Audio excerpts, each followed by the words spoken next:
Welcome back to Askewed Reviews. And today we are doing a movie that always reminds me of Thanksgiving. It's the 1987 film Planes, Trains, and Automobiles.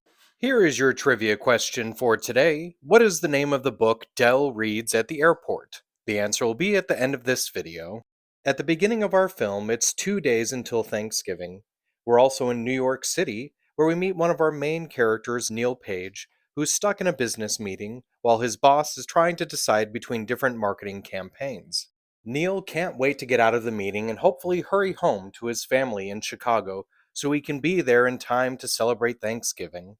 After some time, Neil finally manages to find a cab. Unfortunately, some jerk steals it right out from under him. He finally does make his way to the airport, but while waiting there, he does notice a familiar face, as the man who stole his cab is right there, waiting for the same plane. And this man ends up being our other main character, Del Griffith. Now, of course, since things weren't already going well for Neil, guess who happens to be the passenger right next to him? Now, while flying back to Chicago, the airplane finds out that O'Hare Airport has been snowed out, so they have to instead land in Wichita, Kansas. While waiting in Wichita, they find out that all the rest of the flights for the night have been canceled. Dell says he knows a guy who runs a local motel and will help get Neil a room if he comes with him. Unfortunately for the two of them, there ends up being only one room and one bed. Now, of course, the mishaps and misadventures continue as Dell and Neil try to take every form of transportation to get back home to Chicago. So, will Neil ever get back home to his family, or will he and Dell end up killing each other along the way? This film was directed and written by John Hughes. Also, John Candy and Steve Martin have both stated that this was their favorite film that they were in. I'm not too surprised by that statement. Honestly, the chemistry between the two of them is really great in this film. But did you happen to know that Hughes originally wrote the characters with Tom Hanks and John Travolta in mind? The reason why Hanks and Travolta did not actually appear in the movie is Tom Hanks was busy doing the movie Big, and Travolta was kind of considered a bit of bad luck at the time as he had a string of really bad movies all in a row. Now, Steve Martin and Tom Hanks weren't the only actors up for the role of Neil Page. There was also Rick Moranis, Chevy Chase, and Michael Keaton. Now, the same goes for the character of Del Griffith. It wasn't just John Candy and John Travolta that were up for the role, it was also John Goodman, Dudley Moore, Bill Murray, and Robin Williams. John Candy also did, in fact, get his hair permed for the role. Kevin Bacon actually makes a cameo in this film as the guy who's racing against Steve Martin to get to the cab. The two of them racing for the cab is actually a reference to another Kevin Bacon movie called Quicksilver, where he's racing someone on a bicycle. Also, when speaking about Kevin Bacon, did you know that you can technically get a preview of another movie that he's in that hasn't come out yet? In the motel scene where Dell is watching television, on the screen, which you can barely see, but you can hear the audio of, is the movie She's Having a Baby, which is also directed by John Hughes, but would actually come out a few months later. Also making a cameo in this film is Michael McKean. He plays a state trooper. Now, specifically, he's a trooper in the state of Wisconsin, which definitely proves that Dell went way off on his directions because when you go from Kansas trying to get to Chicago, you shouldn't have to go through Wisconsin. Dylan Baker, who plays Owen in the film, actually improvised all of his character, including the snorts, facial tics, and twisted expressions. It was, however, John Hughes' idea to have him try to shake Steve Martin's hand right after getting tobacco spit into his palm, mainly due to the fact that he knew it would mess with him because Martin was a neat freak. Ben Stein also makes a cameo as one of the airport workers at the Wichita airport. There's also a young Matthew Lawrence as one of Neil's kids. Jerry Ryan, who would later become famous as Seven of Nine on Star Trek, was originally in the bus scene, but she couldn't stop laughing because of Martin and Candy's antics, so they ended up taking her out and actually refilming the entire scene. Layla Robbins, who plays Susan Page in the film, actually had an entire subplot that got taken out, and I'm pretty glad they did.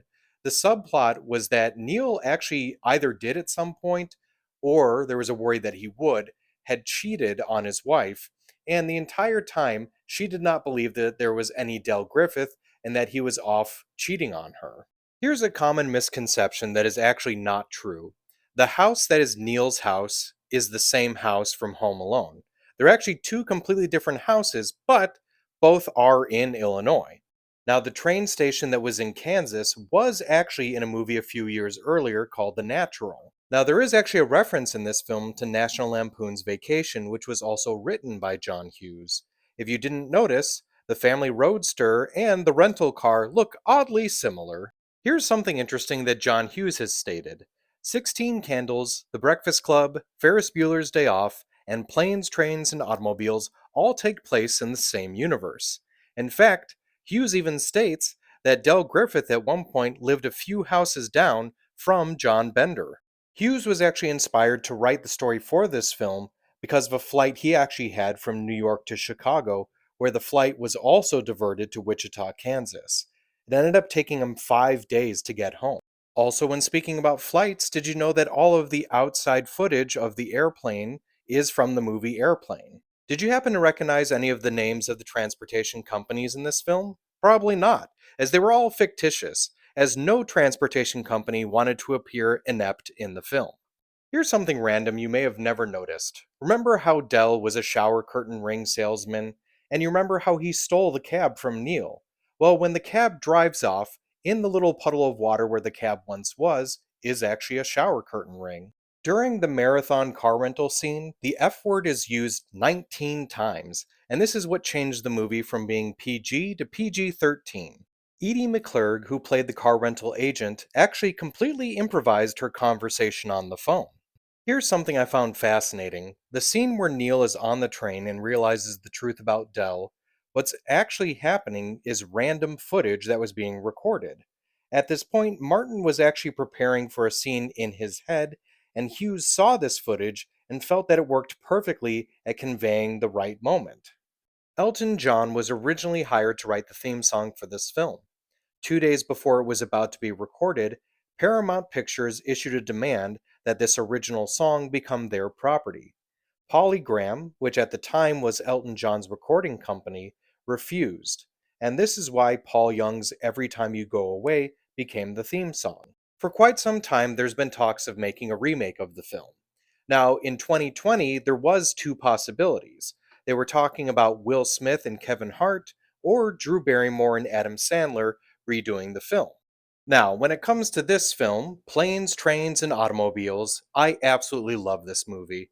Not only do I think it's a great one that everyone should check out, especially around Thanksgiving time, but it has a special connection for me and one of my friends slash family members.